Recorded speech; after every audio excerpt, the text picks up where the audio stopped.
बीड मधलं महादेव मुंडे हत्या प्रकरण देखील या ठिकाणी आलं। याच्यामध्ये खरं म्हणजे आपण जर बघितलं तर मोठ्या प्रमाणात तपास चाललेला आहे।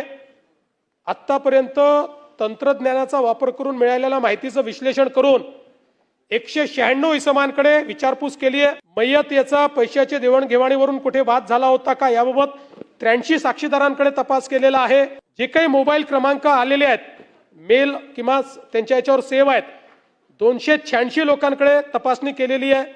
37 साक्षीदारांचे जबाब नोंदवलेले आहेत आणि त्यासोबत जो काही व्हिसेरा अहवाल आहे या संदर्भातही मोठ्या प्रमाणात पुन्हा त्याची तपासणी करणं चाललेलं आहे। खरं म्हणजे परळीच्या एका जंगलाजवळ खुल्या मैदानावर हल्ला झाला, तिथे प्रत्यक्ष साक्षीदार हा सापडला नाही, पण 1.5 महिन्याने एका महिलेने ही घटना पाहिल्याचं कळलं आणि म्हणून तिची संपूर्ण चौकशी केली। तिने 2 व्यक्ती आपापसात भांडत होते असं मी बघितलंय असं त्या ठिकाणी सांगितलं आणि म्हणून आता संपूर्ण डम डाटा देखील आपण चेक करतो आहोत।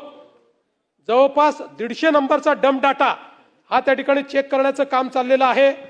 त्यामुळे मी एवढंच आश्वस्त करू इच्छितो, कारण त्यांच्या पत्नी निश्चितपणे पत्नीला सर्वाधिक त्या ठिकाणी दुःख असेल, त्यांचा आक्रोश आपण समजू शकतो, पण याच्यामध्ये कुठेही कोणालाही पाठीशी घातलं जाणार नाही। तर या संदर्भात जी काही कारवाई करण्याची गरज आहे ती कारवाई केली जाते आणि पुढे देखील ती केली जाईल।